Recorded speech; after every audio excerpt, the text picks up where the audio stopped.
dia a todos, bom dia a todas, bom dia para você que está nos assistindo pela Pop TV em Sobradinho e Porto Alegre. Sejam todos muito bem-vindos e bem-vindas a mais um ICL Mercado Investimentos. Hoje, quarta-feira, dia de conhecer a pesquisa mensal do comércio, então vamos ver como é que ficou o varejo no mês de fevereiro.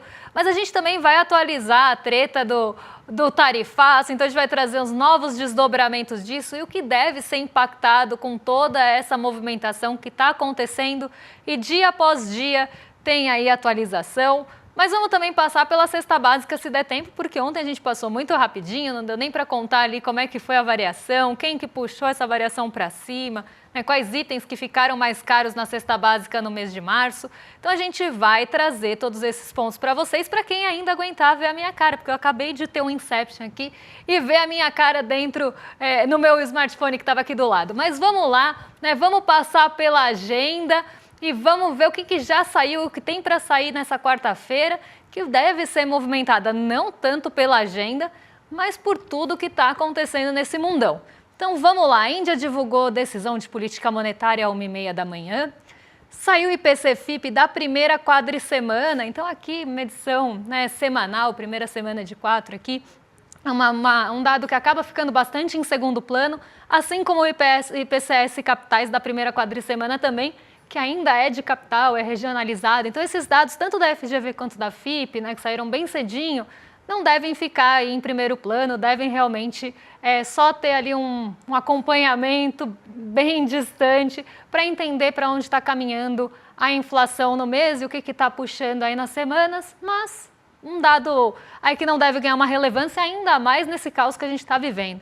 Tem também nota de crédito do Banco Central, nota de crédito aqui saem aquelas estatísticas todas, né, quanto que está a taxa de juros, o rotativo, quanto que o brasileiro está endividado, como é um dado bastante extenso, eu vou trazer para vocês amanhã com tudo já detalhadinho. Aí às 9 horas saiu o varejo restrito e ampliado de fevereiro.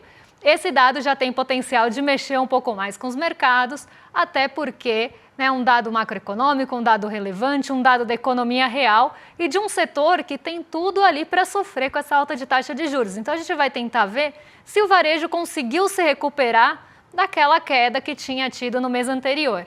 Às 11 horas, agorinha, saem estoques no atacado de fevereiro nos Estados Unidos.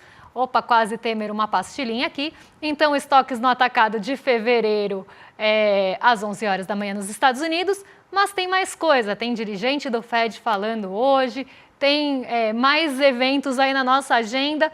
Vamos ver o que mais que tem para o pessoal de casa também acompanhar aí a agenda com a gente. Então, tem estoques de petróleo, esse dado deve ganhar mais relevância, tá? Então, qualquer dado que seja mais ligado aqui a petróleo, pode ganhar, sim, um peso um pouco maior, porque o petróleo está oscilando muito, o preço do petróleo está muito volátil, caiu muito na semana passada, e se tem muita dúvida também em relação à demanda do petróleo. Então, tanto demanda quanto oferta de petróleo devem ser acompanhados mais de perto aí. PIB do quarto trimestre da Rússia sai a 1h da tarde, e como falei, a agenda não me deixa mentir, o presidente do Fed de Richmond, o Tom Barkin, vai participar de um evento no Clube Econômico de Washington. E aí vale o que eu sempre falo aqui. Tom Barkin vai falar? Vai falar. O que ele vai falar lá no clube? Não sabemos. Mas o que o mercado quer que ele fale, eu dei alguma sinalização. Em relação à política monetária. Ainda mais agora que a gente tem um cenário super conturbado, um cenário super nebuloso, cheio de incerteza, que acaba deixando todo mundo nessa incerteza, ninguém quer se posicionar, ninguém quer tomar decisão, mexe muito com as expectativas. Então, tudo que for sinalizado vai ser bem recebido. E aí o mercado justamente espera isso de pronunciamentos como aí o do Tom Barkin.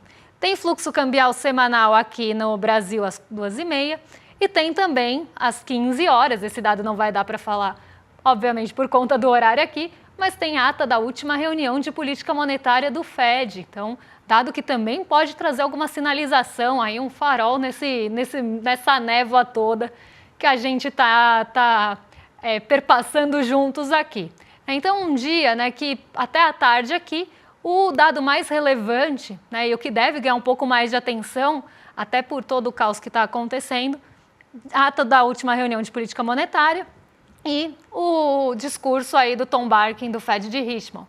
Mas não para por aí, porque à noite tem dado importante lá na China. Então, saem os dois dados aqui, né? Eles estão juntos, é índice de preços ao consumidor, o famoso CPI, e índices de preços ao produtor, o PPI, de março da China. Então, aqui para ver, né, como é que está a inflação chinesa, né? Existe uma preocupação muito grande, ainda mais agora em relação à demanda chinesa, então deve ter também um peso maior, mas esse dado só sai às 10h30, então só vai impactar a gente amanhã.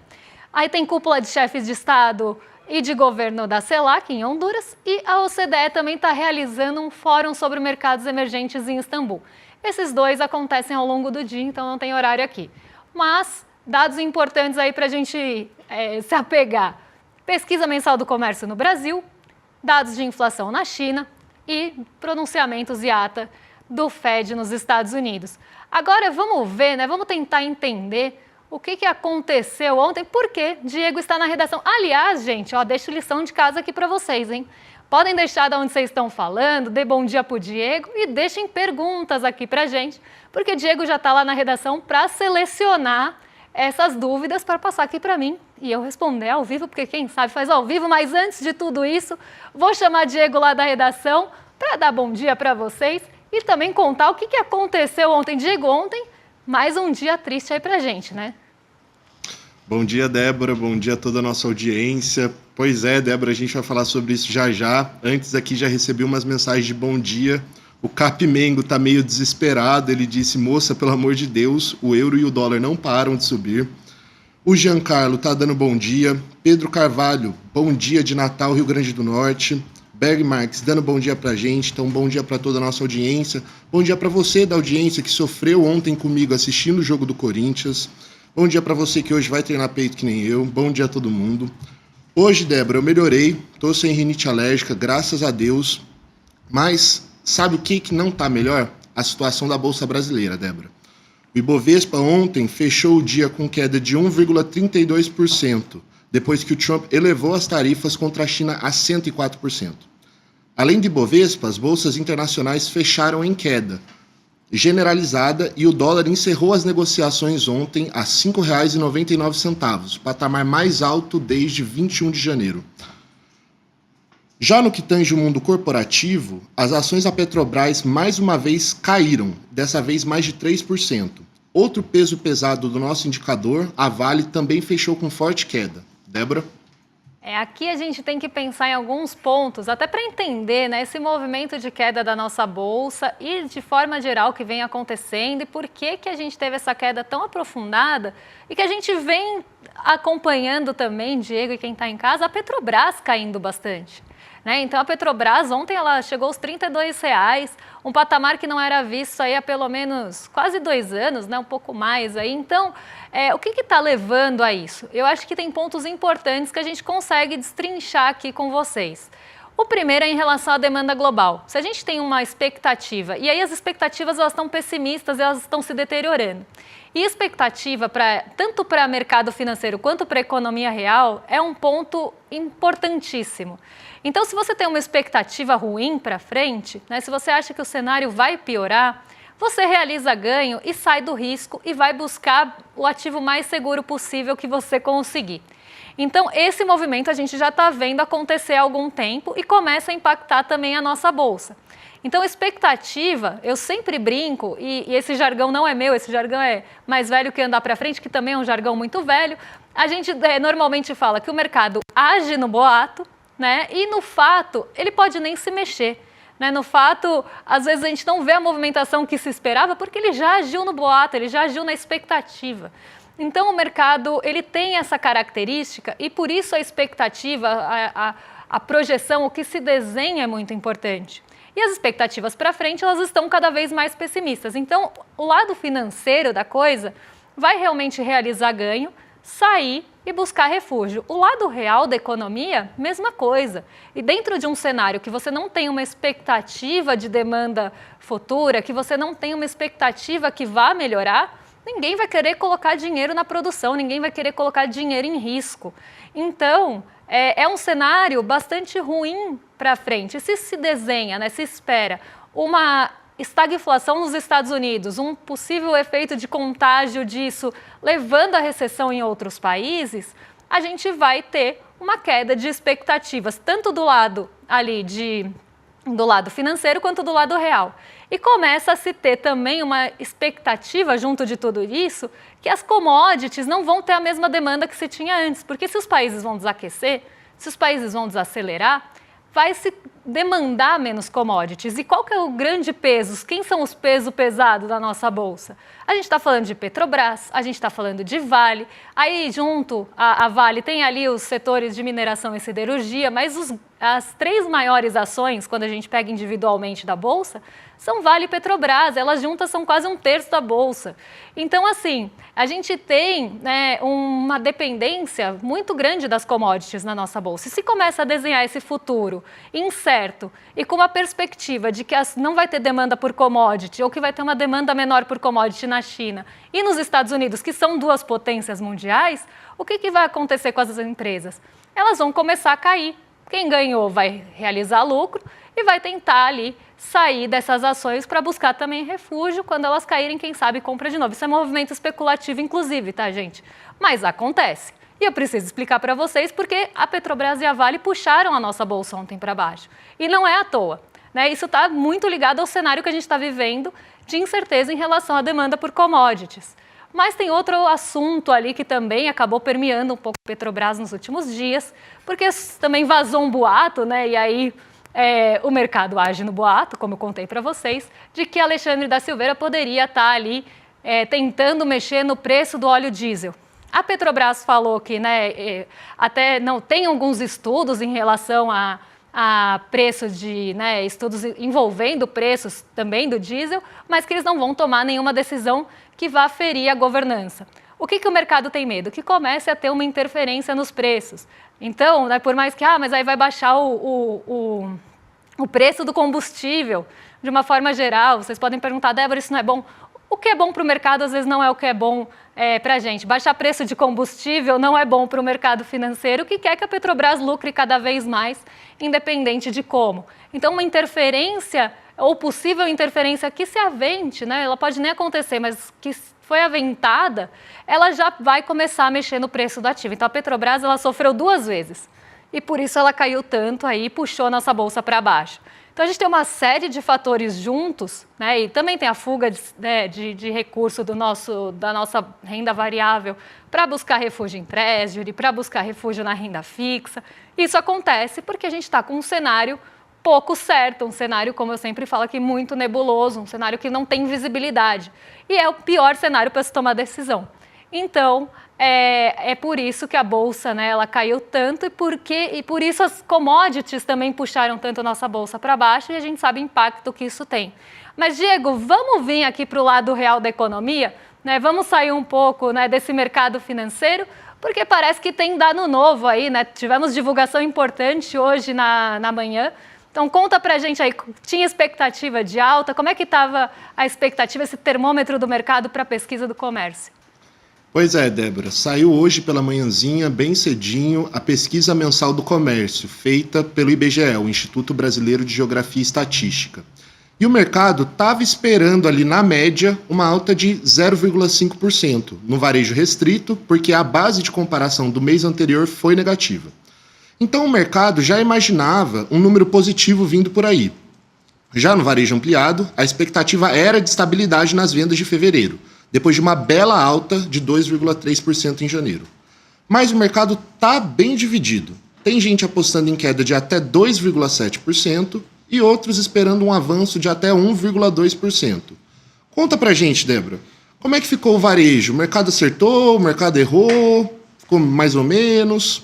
Olha, o mercado, por incrível que pareça, acertou pelo menos aí parte das suas projeções envolvendo o varejo restrito. Só para vocês entenderem aí em casa, varejo ele é analisado de 2 formas. Varejo restrito tem algumas atividades comerciais, algumas atividades varejistas, e o varejo ampliado, e ele é ampliado mesmo porque ele incorpora, por exemplo, veículos e partes, veículos automotores e partes, acaba envolvendo também a construção. Então a gente analisa, né, o varejo, tendo ele como restrito, né, com as principais atividades, só que o ampliado com esse bracinho a mais. E o mercado conseguiu acertar, sim, a sua projeção, né, a mediana, pelo menos, porque era isso. O mercado também estava bastante dividido, principalmente em relação ao varejo ampliado, com uma margem bastante grande ali da mínima para a máxima, do piso para o teto, mas não foi ali tão longe, né, do que se viu realmente. Então, vamos ver como é que ficou o varejo aqui.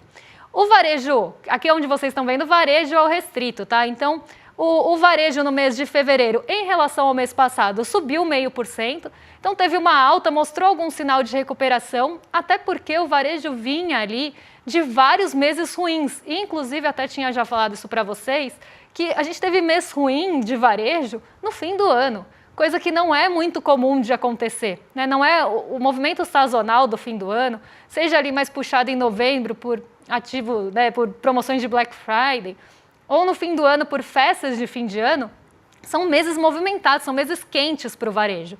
E o varejo, de forma geral, ele recuou ou ficou muito perto do 0 a 0 em todas essas ocasiões. Então, realmente, como o mercado falou aqui, era esperado, sim, que o varejo tivesse algum sinal de recuperação, porque ele vem de uma base muito ruim de vários meses de queda.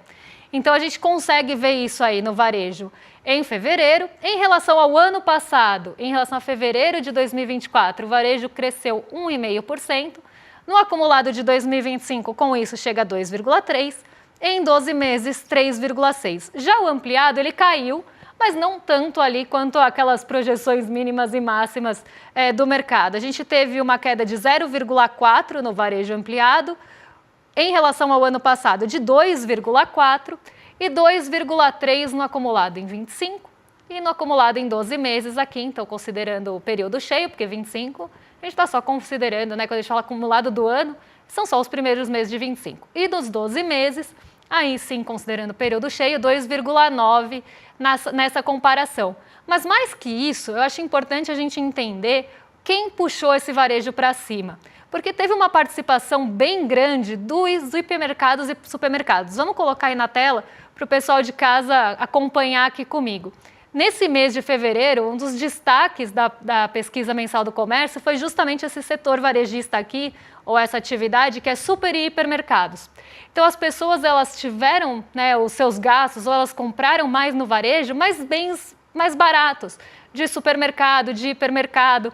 Então, isso mostra também, né, para onde está indo a renda do brasileiro. E a gente sabe que com a inflação de alimentos, boa parte da renda do brasileiro está indo para comprar itens de cesta básica, comprar itens realmente de hiper e supermercados. Mas aí tem uma coisa muito interessante que aparece junto ao setor aqui de supermercados, que são os móveis e eletrodomésticos. Porque não se esperava que os móveis e eletrodomésticos iam ter essa alta em fevereiro. Por quê? Justamente pelo que eu já expliquei. Se a gente tem a boa parte da renda do brasileiro indo para comprar coisas no supermercado, então itens no supermercado, quanto será de renda disponível que ele ainda vai ter? Ainda mais nesse momento que a gente teve, né, tem toda a questão sazonal do emprego, a gente tem uma alta do desemprego normalmente nesse começo de ano, as pessoas têm uma menor massa salarial, então não se esperava que as pessoas iriam comprar nos móveis e eletrodomésticos, que são itens de maior valor, ainda mais com a taxa de juros tão alta. Só que o que aconteceu aqui? Já vou contar para vocês. Eu contei que não foi bom na Black Friday e nem no fim do ano. Então, a gente teve um fim de ano muito ruim para o comércio. E o comércio não quer ficar formando estoque, certo? Ele quer desovar esse estoque, ele quer vender mesmo. Se ele teve uma Black Friday que não foi tão boa e um fim de ano que não foi tão bom, o que ele fez no começo do ano? Várias promoções, liquidações, né? Então, o gerente ficou louco mesmo. E ele começou a baixar o preço dos móveis e eletrodomésticos no começo do ano para tentar recuperar isso. E aí isso bateu aqui na pesquisa mensal do comércio justamente naquela linha dos móveis e eletrodomésticos com a alta de 0,9%. Mas vamos ver aqui também as outras linhas, porque tem outros pontos interessantes. A construção, ela subiu 1,1%, aqui já falando do varejo ampliado, mas olha os veículos, motos, partes e peças, que vinham ali até mostrando uma certa resiliência, não estavam caindo tanto, a queda que tiveram nesse mês agora de 2,6%. Aqui a gente já pode começar a ter um efeito de taxa de juros, porque veículos e motos, partes e peças, dificilmente as pessoas vão comprar à vista também. Então, se deve ter, sim, essa maior volatilidade, pode ter uma queda, inclusive, né, isso pode piorar, né, conforme o tempo for passando e a Selic for aumentando e começar a desacelerar a economia. Inclusive, isso pode começar a afetar os móveis eletrodomésticos, tudo que for um bem de maior valor aqui. Os bens de menor valor ou itens essenciais, tipo supermercados e hipermercados, tendem a sofrer menos, eles são menos cíclicos. Eles sofrem menos com ciclos econômicos.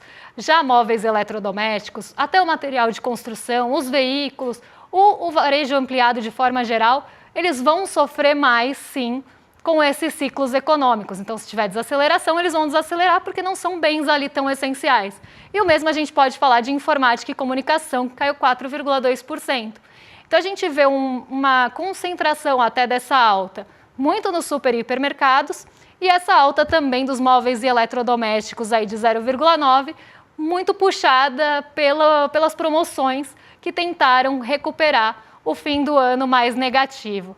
Mas agora eu também vou voltar aí para a nossa redação, porque a gente vai sair do Brasilzão, vai pegar um avião lá para os Estados Unidos para falar de Donald Trump, porque todo dia agora o laranjão, a laranja mecânica aparece aqui no nosso programa e a gente vai atualizar a fofoca para vocês, Tari Lovers. Vamos falar de tarifa fatal.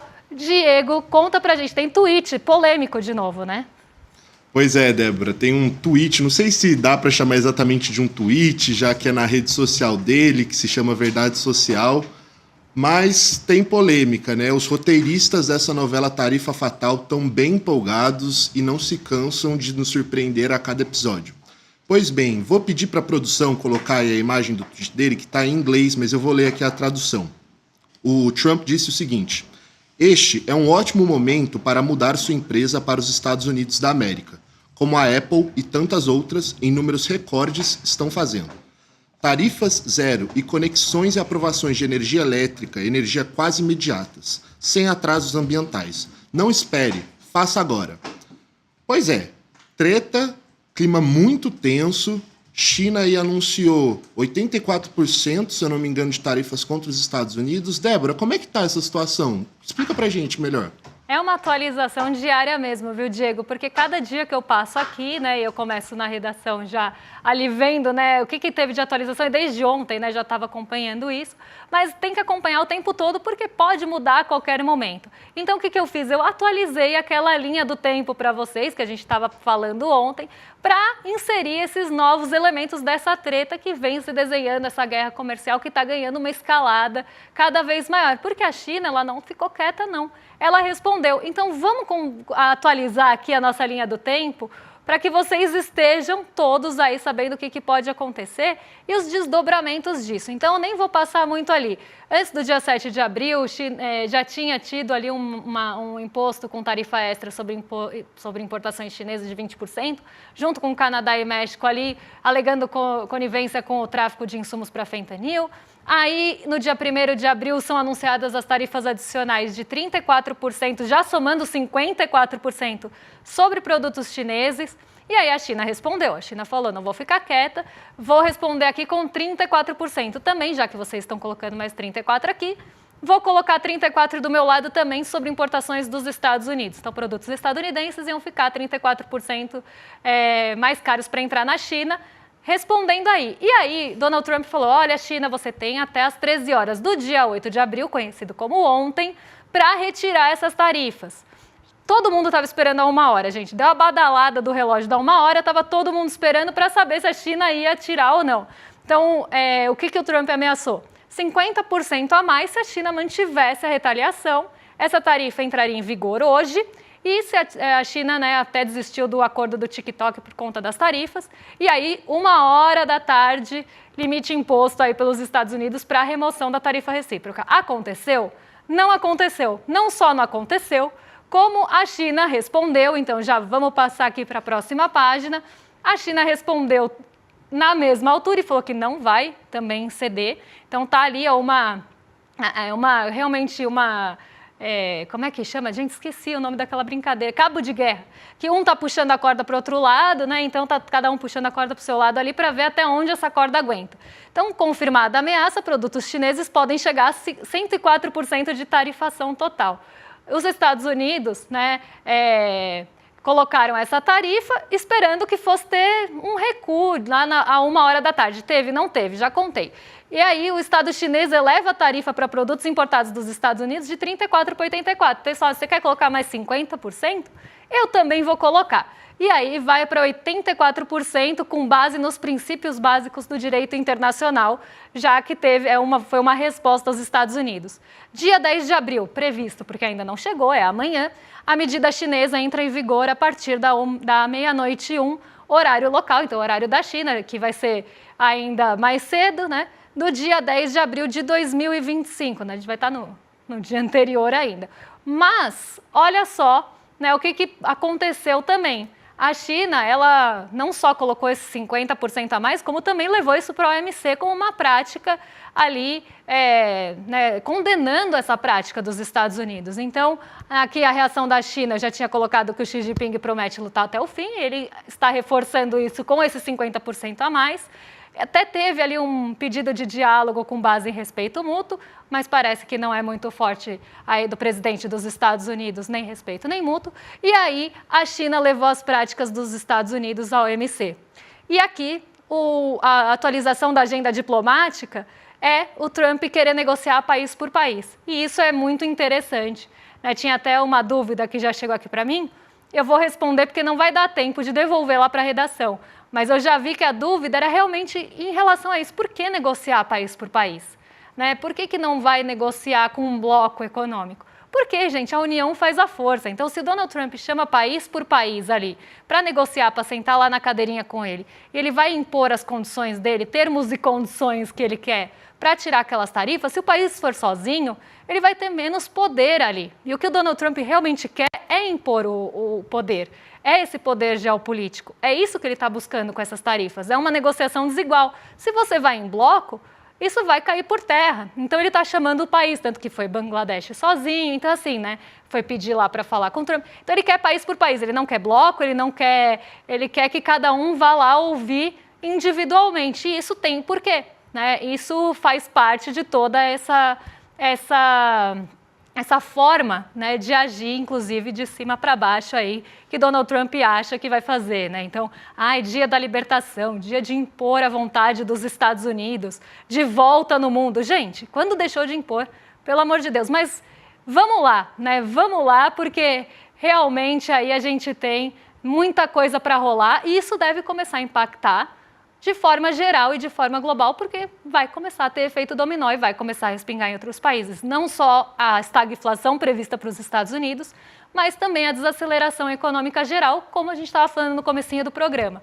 E aí, nesse cenário de incerteza, gente, nesse cenário de nebulosidade, a gente precisa saber o que está fazendo. A gente precisa saber se proteger. Então, essa aula, né, do Investidor Mestre, ela vem em excelente momento. Porque é um momento que está todo mundo com dúvida. Vira e mexe, eu vejo aqui no chat, e a minha aplicação em ação tal. Então, gente, só tem uma resposta para vocês. 15 de abril aqui, apontei para o lado errado de novo, né? 15 de abril aqui, terça-feira, às 8 horas, ou o QR Code que está aqui do lado da tela. Vocês se entram em iclmercado.com.br, único link possível aí. Estamos pensando numa forma de competir de igual para igual nessa rinha de programas, mas iclmercado.com.br, você vai lá, se inscreve e, gente, independente do link que vocês usem, pode usar do Rolê, pode usar do N1, pode usar de Desperta, N2, Urgente, o importante é que vocês assistam a aula ou pelo menos ganhem o acesso a ela, porque se não der para assistir, tudo bem, mas você fica ali com acesso garantido e você, né, independente, claro que eu quero que vocês se inscrevam aqui no mercado, mas o importante mesmo é que vocês assistam a aula porque vem num excelente momento para a gente conversar aí sobre todos esses aspectos que estão tirando o sono de muita gente. Então, 15 de abril, terça-feira, às 8 horas da noite. Diego, um tchau aí da redação para o pessoal de casa, porque eu também já vou me despedir, que o nosso tempo está acabando. Um abraço, Débora, um abraço para toda a nossa audiência. Um prazer aqui, mais uma vez, estar com vocês e até amanhã. Tchau, tchau. Até amanhã, gente. Agora vocês estão com o Rolê ICL, lá nos nossos vizinhos de cima, hoje Roberta Garcia e Guga Noblat. Tenho certeza que Robertinha não vai retaliar nosso programa no ar. Então, tô já passando aqui Para os nossos rolezeiros não ficarem bravos também comigo no chat. E amanhã a gente está de volta para atualizar a treta, para contar para vocês o que mexe com o bolso, com a bolsa e trazer aí os principais aspectos econômicos. Um beijão e até lá, pessoal! Tem corretora famosa e grande aí sendo processada porque está vendendo coisa que está prejudicando demais os clientes. Tem gente perdendo dinheiro que juntou a vida inteira investindo em coisas assim perigosíssimas que foram oferecidas por essas corretoras. E as corretoras não estão nem deixando a gente falar sobre isso. Estão processando um monte de influenciadores aí que estão alertando as pessoas. Gente, só tem uma maneira de se proteger disso. Entendendo como funciona esse mundo das finanças e dos investimentos. A notícia boa é que é muito mais simples do que vocês imaginam. E se ensinado da maneira correta, é até divertido. Eu preparei uma aula para o dia 15 de abril, uma terça-feira, às 8 horas da noite, que eu queria que todos vocês participassem. Uma aula rápida, muito gostosa de fazer e que vai transformar para sempre essa caminhada financeira de vocês. Dia 15 a gente está junto lá.